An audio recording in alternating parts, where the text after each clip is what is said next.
Hello friends, welcome to the success केंद्र। Friends, आज इस वीडियो में हम लोग 67th बीपीएससी पीटी री एग्ज़ाम 2022 के लिए जो नया वाला घटना चक्र आया हुआ है 2023 का, यहाँ पर आप देख सकते हैं फ्रेंड्स 67वीं बीपीएससी का जो एग्ज़ाम हुआ था 8 मई 2022 को, उसके भी प्रश्नों को इसमें अपडेट किया गया है। बिल्कुल नया वाला यह घटना चक्र है। और आज इस वीडियो में हम लोग बिहार के भूगोल से संबंधित जितने प्रश्न 38वीं बीपीएससी से लेकर के 67वीं बीपीएससी तक में पूछे गए हैं, उन सभी प्रश्नों को इस वीडियो में हम कवर करेंगे। इससे पहले मैंने आपको बिहार का इतिहास कवर करा दिया था, अगर आपने नहीं देखा है तो देख लीजिएगा, लिंक आपको डिस्क्रिप्शन बॉक्स में मिल जाएगा। चलिए फ्रेंड्स, बिना देरी किए हुए आज का सेशन स्टार्ट करते हैं। फ्रेंड्स, प्लीज़ वीडियो को लाइक कर दीजिएगा और जब सेशन समाप्त होगा तो इसको शेयर भी जरूर कर दीजिए। जो नया वाला घटना चक्र है जिसमें कि 67वीं बीपीएससी का जो एग्ज़ाम हुआ था 8 मई 2022 को, उसके भी प्रश्नों को इस घटना चक्र में इंक्लूड किया गया है। बिल्कुल लेटेस्ट वाला यह घटना चक्र है। और 38वीं बीपीएससी से लेकर के 67वीं बीपीएससी तक में जितने भी फ्रेंड्स बिहार के भूगोल से संबंधित प्रश्न पूछे गए हैं, उन सभी प्रश्नों को आज हम एक ही वीडियो में कवर कर लेंगे। इससे पहले वाली वीडियो में मैंने आपको बिहार के इतिहास को कवर करवाया हुआ था, अगर आपने नहीं देखा है तो देख लीजिएगा, लिंक आपको डिस्क्रिप्शन बॉक्स में मिल जाएगा। चलिए फ्रेंड्स, सेशन आज का स्टार्ट करते हैं। पहले प्लीज़ वीडियो को लाइक कर दीजिएगा। देखिए, आज के सेशन का पहला प्रश्न है कि ब्रह्मयोनी हिल बिहार के किस जिले में स्थित है। यहाँ पर आप देख सकते हैं फ्रेंड्स, यह जो प्रश्न है 67th बीपीएससी प्री 2022 में पूछा गया था। जो एग्ज़ाम 8 मई 2022 को लिया गया था बीपीएससी का, 67th बीपीएससी का, उसमें यह प्रश्न पूछा गया था। तो देखिए, ब्रह्मयोनी हिल जो है फ्रेंड्स, यह बिहार के गया जिले में है। अच्छा, डुंगेश्वरी हिल भी याद रखेंगे, डुंगेश्वरी हिल भी है, यह भी गया में ही स्थित है। यह भी ऑलरेडी पूछा जा चुका है बिहार एसएससी में, तो इसको भी आप ध्यान रखेंगे। डुंगेश्वरी हिल कहाँ पर है, तो गया में है। और ब्रह्मयोनी हिल कहाँ पर है, तो यह भी गया में है। देखिए, आंसर अगर आपको पता है फ्रेंड्स तो आंसर आप कमेंट बॉक्स में देकर के बताते चलिएगा।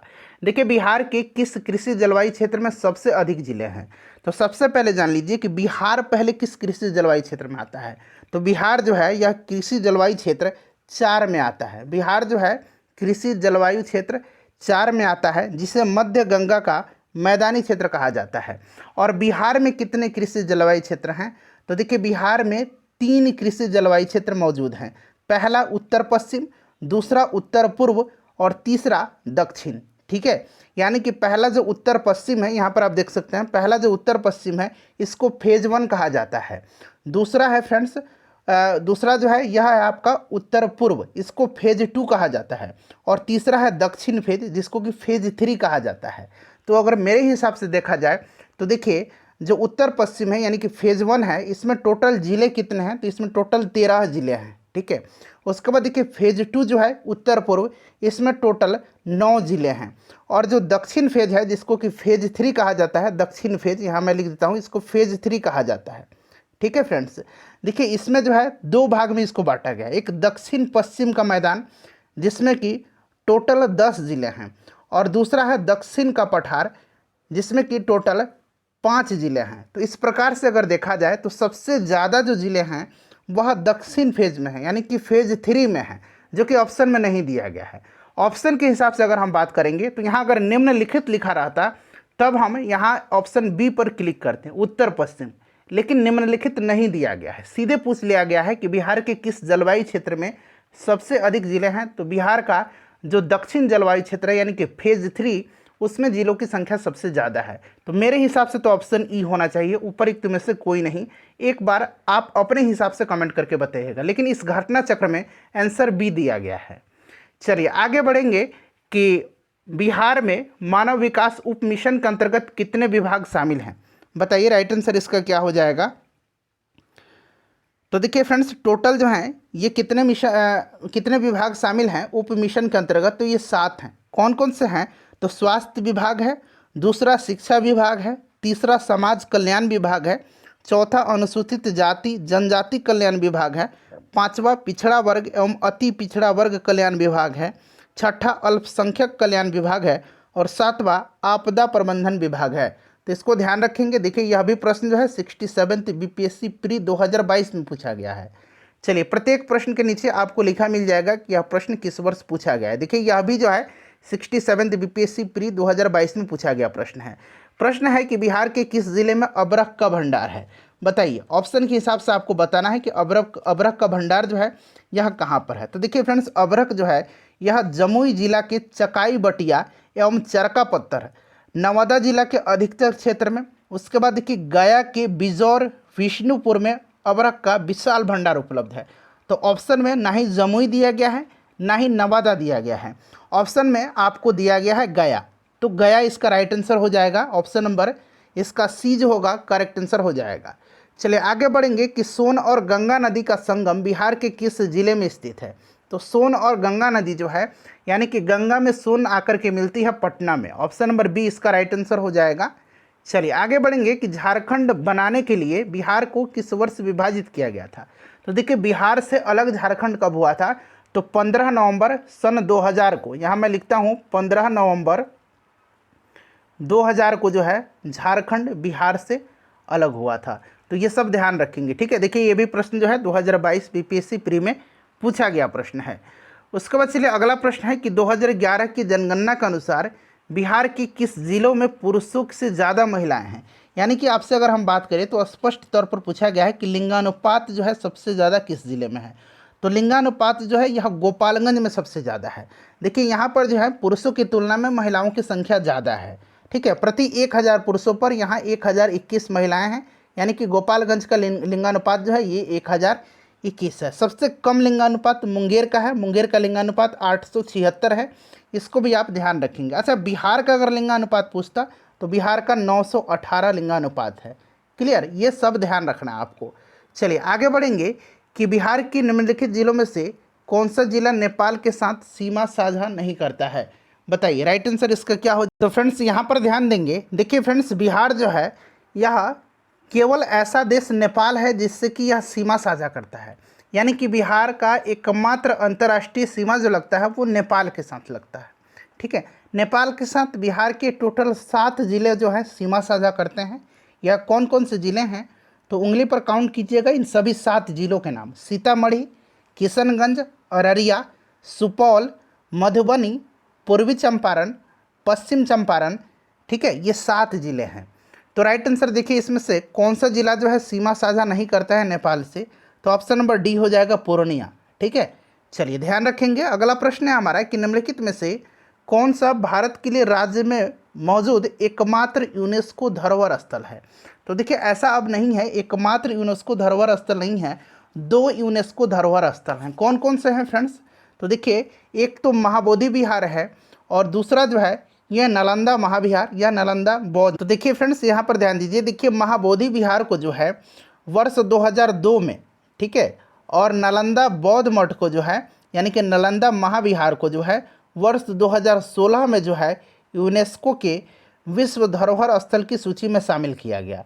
तो ऑप्शन नंबर इसका ई हो जाएगा। उपरिक्त में से यहाँ से देखिए ऑप्शन नंबर ई हो जाएगा। एकमात्र नहीं है, 2 हैं, तो इसीलिए उपरिक्त में से एक से अधिक हो जाएगा राइट आंसर इसका, या फिर उपरिक्त में से कोई नहीं। चलिए आगे बढ़ेंगे कि बिहार के निम्न हिस्सों में से कौन सा हिस्सा भूतात्विक दृष्टि से अपेक्षाकृत पुराना है, इसमें से आपको बताना है। तो देखिए फ्रेंड्स अगर हम इसमें से बात करते हैं तो खड़गपुर की पहाड़ियाँ धारवाड़ क्रम की है, जबकि रोहतास का पठार विंध्यन क्रम की है। और यहाँ पर देखिएगा उत्तर पश्चिम पहाड़ियाँ जो हैं यह शिवालिक हिमालय का भाग है जो कि तृतीयक क्रम की है। और उत्तर गंगा का मैदान जो है यह नवीनतम है। मैंने बताया आपको कि रोहतास का पठार जो है यह विंध्यन क्रम का है और खड़गपुर पहाड़ियाँ जो है यह धारवाड़ क्रम की है। तो ऑप्शन नंबर इसका सी राइट आंसर हो जाएगा, ठीक है। इसमें से खड़गपुर की पहाड़ियाँ जो है यह अपेक्षाकृत सबसे पुराना है। ऑप्शन नंबर सी इसका राइट आंसर हो जाएगा। चलिए ध्यान रखना, आपको प्रश्न पूछा जाता है कि खड़गपुर की पहाड़ियाँ किस क्रम की है, तो धारवाड़ क्रम की। रोहतास का पठार विंध्यन क्रम का है। चलिए नेक्स्ट क्वेश्चन है कि निम्नलिखित में से कौन सा जिला धारवाड़ भूस्तरीय रचना वाला नहीं है। यहाँ नहीं पूछा गया है, ठीक है। तो देखिए अभी मैंने आपको बताया था कि रोहतास जो है रोहतास का पठार ये विंध्यन क्रम की है, तो इसी से आप पकड़ सकते हैं। ऑप्शन नंबर बी इसका राइट आंसर हो जाएगा, ठीक है। देखिए बिहार में भूस्तरीय रचना वाले जिले जो हैं यह दक्षिण पूर्व बिहार में आते हैं, जबकि रोहतास जो है यह दक्षिण पश्चिम बिहार का भाग है और इस क्षेत्र में विंध्यन क्रम की चट्टानें पाई जाती हैं। चलिए नेक्स्ट क्वेश्चन करेंगे कि निम्नलिखित में से कौन सी नदी फतुहा के पास गंगा में मिलती है। तो देखिए यह जो नदी है यह नदी पुनपुन नदी है। ऑप्शन नंबर बी हो जाएगा राइट आंसर, पुनपुन नदी छोटानागपुर पठार पलामू झारखंड से निकल करके बिहार के औरंगाबाद जिला में प्रवेश करती है और पटना जिले के फतुहा के समीप गंगा में आकर के मिल जाती है। नेक्स्ट क्वेश्चन है कि बिहार के निम्न प्रशासनिक विभागीय जोड़ों में से किस जोड़े से गंगा नदी नहीं बहती है। देखिए, अगर आपको प्रमंडल ठीक से याद होंगे तो आप इस प्रश्न को आसानी से बना सकते हैं। टोटल कितने प्रमंडल हैं? 9 प्रमंडल हैं। और देखिए, सबसे पहले तो मैं आपको बता देता हूं कि गंगा नदी जो है यह टोटल बिहार के 12 जिलों से होकर के बहती है। कौन कौन से ज़िले हैं? तो जिला सारण है, बक्सर है, भोजपुर है, पटना है, वैशाली है, समस्तीपुर है। जिनको समस्तीपुर में डाउट होगा कृपया कर वो लोग बिहार का भूगोल ठीक से पढ़ेंगे, ठीक है। उसके बाद बेगूसराय, लखीसराय, मुंगेर, खगड़िया, भागलपुर और कटिहार, ये 12 जिले जो हैं यहाँ शामिल हैं। अब यहाँ पर आप ध्यान देंगे फ्रेंड्स, इसका जो राइट आंसर हो जाएगा वो आपका यहाँ ऑप्शन नंबर डी हो जाएगा, कोसी और मगध। देखिए, कोसी और मगध का कोई भी ज़िला नहीं है जो मैंने नाम रखा था 12 जिलों में, ठीक है ना। तो यहीं से होकर के जो है गंगा नदी नहीं बहती है। चलिए आगे बढ़ेंगे कि बिहार के निम्न जिलों में से किस जिले में पिडमेंट स्वैम्प मिट्टी पाई जाती है। पिडमेंट स्वैम्प मिट्टी यानी कि पिडमेंट दलदल मिट्टी, यह जो है यह पश्चिम चंपारण जिले के पश्चिमोत्तर भाग में पाई जाती है। राइट आंसर इसका ऑप्शन नंबर सी हो जाएगा, पश्चिम चंपारण में, ठीक है। चलिए आगे बढ़ेंगे। नेक्स्ट क्वेश्चन है कि बिहार राज्य में गंगा के किनारे स्थित जिलों की संख्या।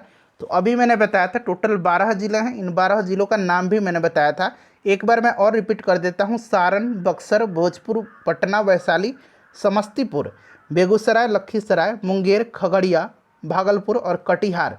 तो option number C right answer इसका हो जाएगा। बिहार का इतिहास वाला वीडियो अपलोड कर दिया गया है, देख लीजिएगा, ठीक है। साथ ही साथ दृष्टि का प्रैक्टिस सेट भी नया वाला हम लोग कवर कर रहे हैं। उसके बाद बिहार का स्पेशल मैंने एक सीरीज चला रखा है, बिहार की इतिहास, बिहार की भूगोल, इन सबको हम लोग कवर कर रहे हैं। लिंक डिस्क्रिप्शन में दिया गया है, देख लीजिएगा। देखिए, बिहार के किस जिले में गंगा नदी सबसे लंबी है? तो सबसे लंबी जो है यह पटना में है, ठीक है फ्रेंड्स। और दूसरा स्थान पर भागलपुर आता है, सबसे लंबी पटना में है। Option number C right answer होगा इसका। उसके बाद देखिए, बिहार में प्रवाहित होने वाली निम्न नदियों में से उत्तर की ओर प्रवाहित होने वाली नदी कौन सी है? अब यहाँ पर ध्यान देंगे, उत्तर की ओर प्रवाहित होने वाली, ठीक है। यहाँ पर आपको ध्यान से देना है कि उत्तर की ओर प्रवाहित होने वाली, इसमें जितने भी दिया गया है ये उत्तर से दक्षिण की ओर प्रवाहित होने वाली नदी है, इसीलिए इनमें से कोई नहीं इसका राइट आंसर हो जाएगा, ऑप्शन नंबर ई। ध्यान दिए ना कि कहाँ पर इसमें पकड़ना है। तो ये सभी जो हैं यह क्या हैं? उत्तर की ओर नहीं, ये उत्तर से दक्षिण की ओर प्रवाहित होने वाली नदियाँ हैं, ठीक है। चलिए आगे बढ़ेंगे, नेक्स्ट क्वेश्चन कर लेंगे।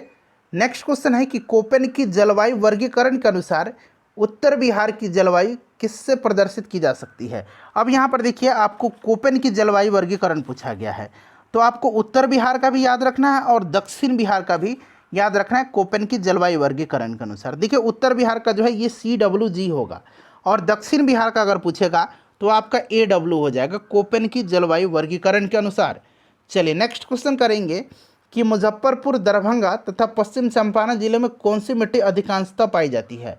तो यहाँ पर जो है अधिकांशतः पाई जाती है नवीन जलोढ़क मिट्टी, यानी कि ऑप्शन नंबर इसका बी राइट आंसर हो जाएगा, नवीन जलोढ़क मिट्टी, ठीक है, जिसको कि हम लोग कहते हैं खादर मिट्टी। क्लियर, याद रखेंगे। आगे बढ़ेंगे। अगला प्रश्न है कि त्रिवेणी नहर किस नदी पर निर्मित है। त्रिवेणी नहर का निर्माण 1904 में किया गया था और यह नदी जो है, यह नहर जो है त्रिवेणी, यह बिहार में है, गंडक नदी पर। राइट आंसर इसका हो जाएगा गंडक, ऑप्शन नंबर सी। उसके बाद देखिएगा, कैमूर का पठार किसके लिए प्रसिद्ध है। तो कैमूर का पठार जो है यह चूना पत्थर के लिए प्रसिद्ध है, ठीक है। कैमूर का पठार रोहतास और कैमूर जिले में स्थित है, याद रखेंगे। और यह पठार जो है यह सैल, चूना पत्थर और बलुआ पत्थर से निर्मित है और इस पठार के चूना पत्थर के आधार पर बंजारी में सीमेंट उद्योग है। तो राइट आंसर इसका हो जाएगा, यहाँ पर देखिए ऑप्शन नंबर यहाँ पर इसका बी हो जाएगा। चलिए अगला प्रश्न है कि निम्नलिखित झीलों में से कौन सी बिहार में स्थित है। तो देखिए, इसमें से बिहार में स्थित जो झील है यह इसमें से अनुपम झील है, option number A right answer हो जाएगा। अनुपम झील कैमूर में है यह, ठीक है। यह झील जो है कैमूर वन्यजीव अभयारण्य की सीमा में स्थित है। बाकी देखिए, सांभर राजस्थान में है। सुखना झील जो है यह कहाँ पर है, तो सुखना झील चंडीगढ़ में है और कामा झील जो है यह हरियाणा में स्थित है। उसके बाद देखिए, उत्तर बिहार किसके लिए प्रसिद्ध है। तो फ्रेंड्स उत्तर बिहार जो है यह भयंकर बाढ़ के लिए फेमस है। राइट आंसर इसका ऑप्शन नंबर सी हो जाएगा। उसके बाद देखिए बिहार राज्य के कुल भौगोलिक क्षेत्र की तुलना में समस्त वन क्षेत्र का प्रतिशत कितना है। तो जो अब नया वन सर्वेक्षण रिपोर्ट आया है 2021 वाला, इसके अनुसार 7.84% है। इसको आप लोग स्क्रीनशॉट ले लीजिए। तो इनमें से कोई नहीं हो जाएगा क्योंकि नया वाला अब आपको याद रखना है, ठीक है। 7.84% हो जाएगा। चलिए आगे बढ़ेंगे, नेक्स्ट क्वेश्चन करेंगे कि निम्नलिखित में से कौन सा जिला सबसे अधिक घने पतझड़ वाले वन क्षेत्र से घिरा हुआ है। तो ये आपका पश्चिम चंपारण है। कौन सा है फ्रेंड्स? पश्चिम चंपारण है। Option number A right answer इसका हो जाएगा, ठीक है। चलिए आगे बढ़ेंगे, नेक्स्ट क्वेश्चन करेंगे कि निम्नलिखित में से कौन सा शहर बिहार के सबसे पूर्वी भाग में स्थित है। यहाँ निम्नलिखित दिया गया है, इसीलिए यहाँ पर हो जाएगा कटिहार, ठीक है। Option number C right answer हो जाएगा इसका। नेक्स्ट क्वेश्चन है कि बिहार का कुल भौगोलिक क्षेत्रफल कितना है। तो 94,163 वर्ग किलोमीटर है, ठीक है, किलोमीटर स्क्वायर है। यह बिहार का कुल भौगोलिक क्षेत्रफल। इसको आप नोट डाउन कर लेंगे, इनमें से कोई नहीं होगा राइट आंसर, ठीक है। ऑप्शन नंबर ई हो जाएगा इसका करेक्ट आंसर। चलिए उसके बाद नेक्स्ट क्वेश्चन करेंगे। अगला प्रश्न है फ्रेंड्स हमारा कि बिहार का तराई प्रदेश विस्तृत है।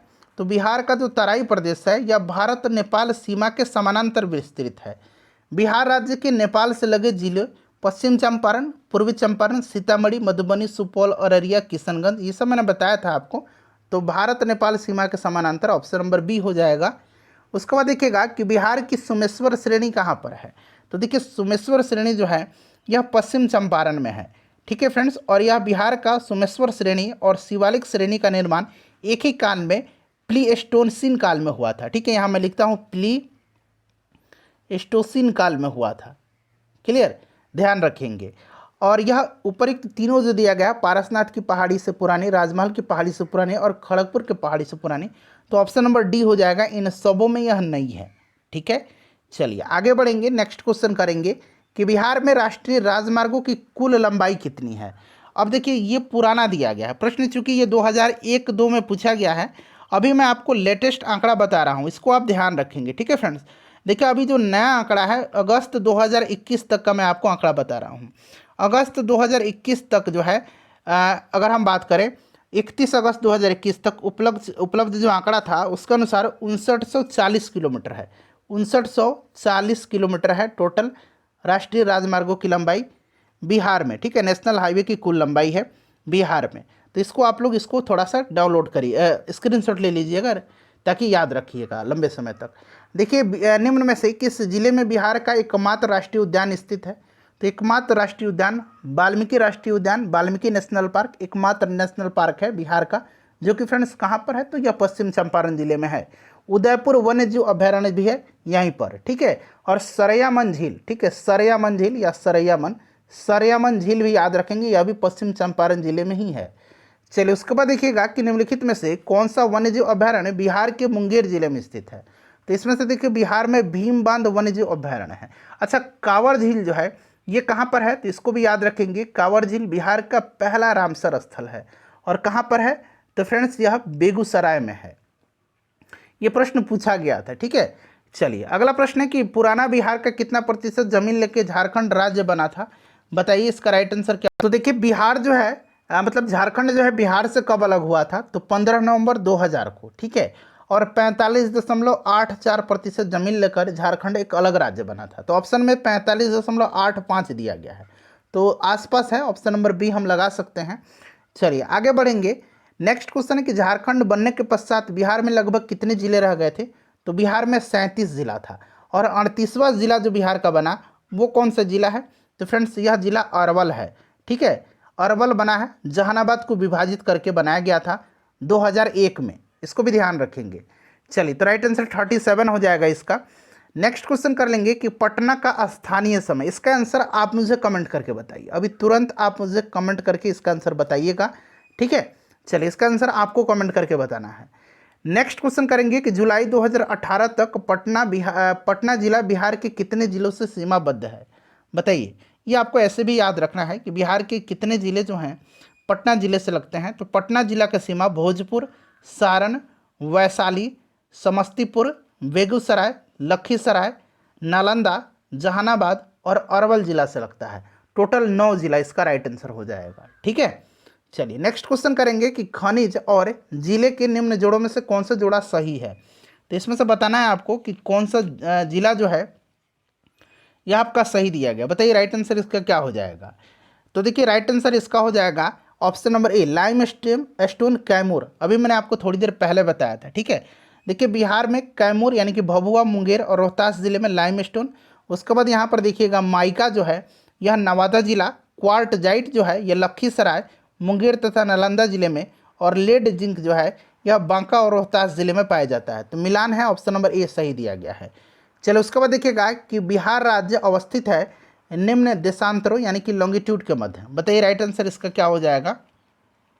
तो देखिए बिहार राज्य जो है फ्रेंड्स, ये याद रखेंगे, यहाँ मैं लिख देता हूँ, इसका विस्तार जो है यहाँ देखिए 83 डिग्री 19 मिनट 50 सेकंड से, ठीक है, 88 डिग्री 17 मिनट 40 सेकंड पूर्वी देशांतर। ठीक है, तो इनमें से कोई नहीं इसका राइट आंसर हो जाएगा। चलिए नेक्स्ट क्वेश्चन करेंगे कि बिहार की सीमा से लगने वाले भारत के राज्यों की संख्या। तो ये 3 राज्य हैं, एक झारखंड हो गया, दूसरा उत्तर प्रदेश हो गया और तीसरा पश्चिम बंगाल हो गया। तो यहाँ पर 3 नहीं दिया गया, इसलिए ऑप्शन ई इसका हो जाएगा, उपरोक्त में से कोई नहीं। ठीक है, चलिए नेक्स्ट क्वेश्चन करेंगे कि निम्नलिखित नदियों में से कौन बिहार में गंगा में मिलती है। तो गंडक, सोन, घाघरा, पुनपुन, ये सभी नदियाँ मिलती हैं। तो ऑप्शन नंबर ए हो जाएगा 1, 2, 3, 4। उसके बाद अगला प्रश्न है फ्रेंड्स हमारा कि बिहार का अधिकांश क्षेत्र आच्छादित है। तो फ्रेंड्स यह किससे आच्छादित है, राइट आंसर इसका क्या हो जाएगा बताइए। तो बिहार का जो अधिकांश क्षेत्र आच्छादित है यह किससे आच्छादित है। तो ऑप्शन नंबर बी हो जाएगा कछारी मिट्टी से। ठीक है, कछारी मिट्टी या दोमट मिट्टी एक ही बात है फ्रेंड्स। पूरा आपको ज्योग्राफी मैंने कवर करा दिया था, अभी कवर करा दिया हूँ। नेक्स्ट वीडियो में जनसंख्या और बिहार के उद्योग से संबंधित प्रश्नों को कवर करवा दूंगा। आप कह सकते हैं कि बिहार का अर्थव्यवस्था। वीडियो को लाइक कर दीजिए और प्लीज़ इसे शेयर कर दीजिए।